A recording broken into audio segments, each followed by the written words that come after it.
berjumpa kembali bersama saya Wong Gandeng sak donya. Mohon untuk tidak menyebutkan nama dan identitas dalam percakapan ini karena percakapan ini saya naikkan dalam konten YouTube. Gimana Mbak E? Mau tanya, bulan 2 ini kan akhir bulan 1 ini kan saya mau notis. Terus sebenarnya bulan 4 ini saya sebenarnya finish, cuman saya kepingin puasa di rumah di Indo gitu. Karena dari 2017 saya belum pernah pulang. Kalau notis itu apa? Saya nggak ngerti cara notisnya kayak gimana kayak gitu. Kalau notis ya tinggal ambil surat terminate kontrak ke agent, minta atau sampean ngeprint sendiri atau sampean bawa atau boleh sampean juga datang ke tempat saya, sampean isi. Terus habis itu go back to Indonesia alasannya, reasonnya udah terus sodorin ke majikan. Oh, alasannya apa? Go back to Indonesia. Family reason. Oh, family reason.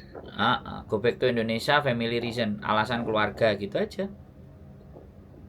Terus kalau kita cari majikan ini ya, misalnya cari majikan dulu terus nunggu visanya kan di rumah. Terus prosesnya itu yang belum saya tahu kayak gitu. Saya tanya, sampean ngebreak selain alasannya puasa apa? Wong tinggal bulan 4. Gak seneng sama majikan ini? Sebenarnya ya, cuman kan saya nggak mau sebut masalah dia kayak gitu.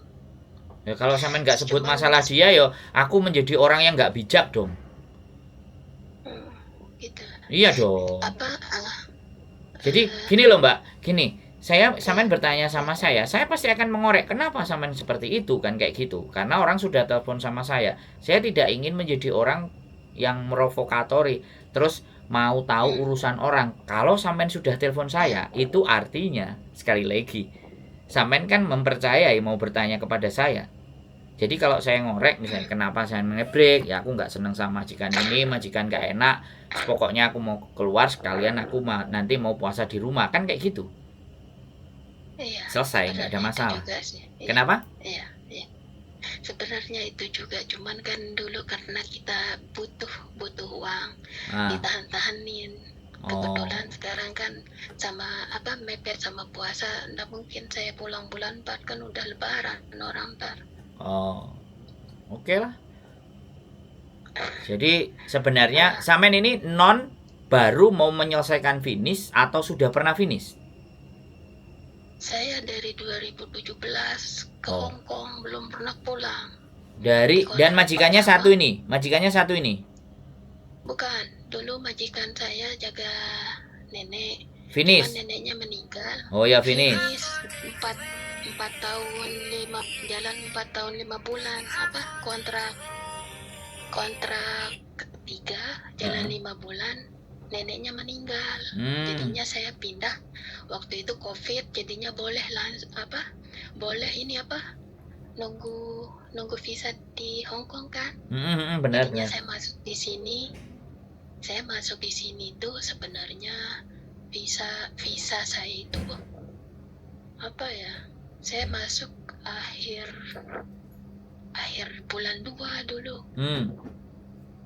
Cuman saya nggak tahu ya peraturan itu boleh atau enggaknya. Saya kemarin itu baru tahu kalau kerja di majikan baru itu belum ada visa itu nggak boleh. Jadinya saya jalanin 2 bulan di sini tanpa ada visa, nggak pernah libur 2 bulan itu. Sesudah turun visa saya libur sampai sekarang setiap minggunya.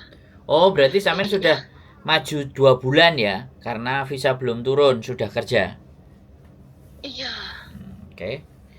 Wis, ya nggak apa-apa. Wis, oke. Dari cerita sampean sudah bisa dipastikan reasonnya kenapa ngebreak dan semuanya saya sudah oke. Jadi sekarang prosesnya sampean tinggal bikin surat terminate kontrak, sampean kasih ke majikan, 1 month notice. Kalau sampean kasihkan hari ini, bulan depan keluar di tanggal yang hampir sama, misalnya tanggal 17 sampai ke sini naruh interminate ya tanggal 16 bulan depan sampai keluar, itu kalau one month notice. Tapi kalau sampai maunya langsung keluar itu tinggal bayar 1 bulan gaji ke majikan. Nah, nanti tiket semua sampai dibelikan, HHI sampai semuanya, tiket pulang Indonesia, uang 100 sebagai transport, terus hak cuti sampean ada berapa lama, itu mau diuangkan apa sampean keluar di hari sebelumnya, ya cutinya ada berapa, semuanya harus ada hitungannya. Aku nggak bisa ngitung kalau nggak sampean ketemu di sini omong-omongan. Terus ada namanya juga last payment. Last payment itu pembayaran terakhir, HHI sampean, kemudian surat terminate kontrak. Nah, wis baru sodorkan ke majikan. Iya. Boleh. Sampai tinggal datang ke agent, sampai minta itu, sampai ngomong-ngomongan sama agent, aku mau break gini, aku mau pulang Indonesia begini wis. Lah setelah break kan nanti ada 14 hari sisa hari. Tapi kalau sampean menjelang break, menjelang rencana break, terus sampean mau proses, sekarang ini kan bulan 1, ya.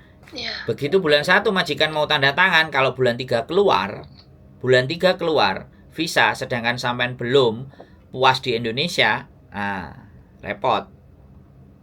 Jadi mending sampai di Indonesia, sampai nikmati pulangnya dulu, menjelang lebaran sampai cari majikan. Jadi biar 1 bulan atau 2 bulan setelah lebaran sampai berangkat lagi. Tapi sistemnya, ya kalau tidak sampai 6 bulan dari sampai pulang Indonesia, karena bulan 4, 5, 6, sekarang bulan 1, hampir 5 bulan, kurang lebih 6 bulan, posisi sampai masih potongan mulai dari awal. Hah? Begitu. Kena potongan itu ya? Iya, kan sampean mintanya bulan 4. Bulan 4 pulang. Kalau sampean nggak mau kena potongan bulan 4. Hah?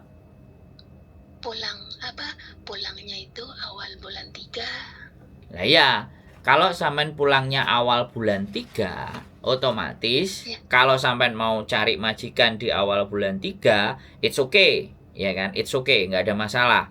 Habis lebaran sampean bisa berangkat. Loh, ini lebaran kita bulan apa? Ini kalender Hongkong sih. Kayaknya bulan 4 kayaknya. Nah, awal bulan 3. Ya udah nggak apa-apa. Sampean bulan 3. Berarti bulan 2 awal berarti sampean sudah harus one month notice. Potong dulu sebentar. Sebenarnya minggu ini saya ada majikan mau ngejeng. Oke. Cuman minggu kemarin itu nenek yang sahabatnya ini, majikan baru ini tidak ada waktu, jadinya dia kan kemarin kerja, jadinya saya nunggu dia ada waktu dulu baru bisa ketemu sama dia. Dari bulan-bulan kemarin sebenarnya dia mau ngejeng, cuman saya ngomong kalau sekarang saya belum mau notice, kalau puasa baru mau notice. Saya bilang kepingin puasa di Indo, saya bilang. Terus dianya oke? Terus dianya oke? Nggak tahu. Belum ketemu, dia bilang.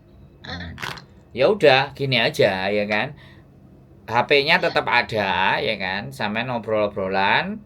Nanti kalau sampai misalnya pingin diproses dari Indonesia, tinggal majikannya sampean kasih nomornya kita. Kalau sampean percaya dengan kita berprosesnya. Ini saya tanya dulu, kalau percaya dengan kita, silahkan kasih nomor majikannya ke kita. Sampean juga bilang ini nomor agent yang akan kita pakai, kayak gitu. Makanya alangkah jauh lebih baiknya kita ketemu aja, sampean datang ke sini kalau hari libur. Biar enak ngomongnya, sekalian setting notisnya, sekalian nanti setting majikannya cocok kan dengan harga yang kita tawarkan. Kalau nggak cocok ya sudah, sampean masih berat dengan majikan itu, ya silahkan ikut dengan agent yang dipilih sama majikan itu. Tapi kalau majikan sampean mau diurus dengan agentnya kami, ya enak sampeannya, kan kayak gitu ceritanya. Tapi karena sampean pulang ke Indonesia ada beberapa konsekuensi, makanya itu tidak bisa kita bicarakan di telepon. Silahkan datang, biar jelas sebelum sampean pakai kita ataupun tidak. Kan begitu, biar enak, sampean jadi terang gitu. Halo? Iya, iya. Sudah bisa ketawa-ketawa sampean ya? Ketawanya agak ditahan-tahan ini. Halo? Iya. Sudah jelas apa yang saya sampaikan atau ada yang mau sampean tanyakan lagi kira-kira? Saya nggak ngertinya itu karena kena potongan kok. Lah gimana kalau nggak ada potongan? Kalau sampean nggak mau ada potongan ya nggak usah keluar dari Indonesia. Gitu loh. Bukan. Misalnya kita cari majikan di Hong Kong ya. Carikan majikan di Hong Kong, terus visa kita nunggu di Indo. Oh, baliknya itu kita kena potongan gitu. Duh, gini, saya kasih tahu ya, kenapa kok ada potongan. Jadi gini, Mbak. Sampean kan pulang ke Indonesia. Ya. Nah, ketika pulang ke Indonesia, ada yang bisa kena potongan, ada yang tidak. Jadi, visa sampean yang baru itu ada di proses harus masuk ke KJRI. Nah, ketika masuk ke KJRI, karena sampean bertanya potongan, masuk ke KJRI harus ada COP PT, bener nggak? Nah, COP PT ini loh yang harus bayar. Mana ada PT yang dicop gak mau bayar? Iya, paham. Bisa dipahami nggak di titik ini? Paham. Tapi kalau sampean prosesnya di Hong Kong dan tidak keluar, ya kan? Tapi kan sampean break, tidak keluar itu boleh ke Makau. Nah itu PT itu tinggal ditembak dor, kasih duit. Nah terus yang bayar siapa? Kita. Ya ndak bisa no. Jadi KJRI itu harus ada PT yang memproses, bertanggung jawab atas diri sampean. Itu yang menyebabkan bayar, Mbak. Oh ya, paham. Ya, bisa dipahami. Iya kan? Iya, paham. Nah terus agent itu yang mau memproses, terus PT mau ngasih cop nggak ada duitnya, bagaimana bisa? Bisa dipahami, Mbak? Ya, paham. Gitu loh, Mbak. Aku bukan teriak-teriak. Kalau sampai ada sih sebenarnya agent yang nggak membuat sampean bayar, tapi silahkan. Biasanya biaya agentnya ditinggikan. Jadi yang bayar majikan. Ada yang seperti itu tipenya. Macam-macam agent. Sampean boleh banding-bandingkan kiri kanan atas bawah. Nggak harus dengan saya. Biar fair. Bener. Lu kok ketawa? Bener nggak? Iya. Saya pede, Mbak, menyampaikan. Dan nggak harus sampean dengan saya nggak harus saya memaksakan rezeki orang untuk dikasih dan percaya sama saya nggak harus, ya kan? Tapi dari saya menjelaskan segala sesuatu sampean kan jadi paham. Ya, karena sekali lagi orang itu paham tok kadang juga nggak butuhnya murah. Kalau bisa gratis. Hidup itu kalau bisa pinginnya begitu. Kalau saya nggak mau hidup kalau gratisan. Karena ketika gratisan itu mengandung resiko. Bagi saya loh ya. Bagi saya. Makanya saya selalu berjuang. Saya berusaha. Kalau mau gratisan saya bertanya-tanya. Lah apa iki kok gratisin? Ada udang di balik rempeyek. Ya kan? Atau udang di balik tepung. Nah, kan kayak gitu tuh, Mbak. Bisa ketawa sampean sekarang ya. Mau ngebreak bisa ketawa ya. Habis itu pulang puasa kelihatan sampean bukan orang Jawa, orang luar Jawa ini. NTT apa NTB? NTB. Nah, aku gaya ngomongnya ini bukan orang Jawa. Ya kayak dukun. Iya dah. Oke? Kalau gitu terima kasih infonya kok. Siap. Ya, sehat selalu ya. Assalamualaikum. Ya, sama-sama. Ya, sehat selalu. Assalamualaikum. Ya, sama-sama. Waalaikumsalam warahmatullahi wabarakatuh.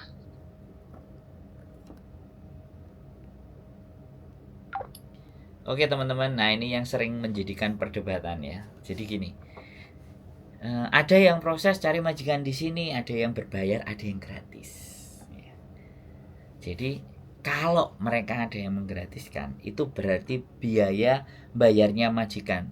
Jadi sampean yang nggak bayar, yang dikenakan biaya itu majikannya. Ada yang tipe majikannya tidak dikenakan, tapi biaya proses sampeannya ditarik. Jadi seperti itu, Mbak. Nah, yang menjadi persoalan ketika pulang ke Indonesia itu berbayar. Cop yang masuk ke KJRI itu loh, PT itu loh Mbak, copnya. Mana ada PT yang mau dicop, ngasih cop gratisan. Dan kalau ada yang nggak berbayar itu, bisa jadi agent di Hongkongnya dia punya sendiri, PT-nya juga milik sendiri. Kayak saya gini misalnya, saya punya agent dan saya punya PT di Indonesia, itu kan sudah milik saya semua. Nah, saya belum bisa seperti itu, Mbak. Nggak punya ikut PT, tapi ada agent. Jadi harus double. Ya, itu saja sedikit penjelasan dari saya. Tetap semangat, keep stay tune my YouTube channel, and see you next video. Bye bye.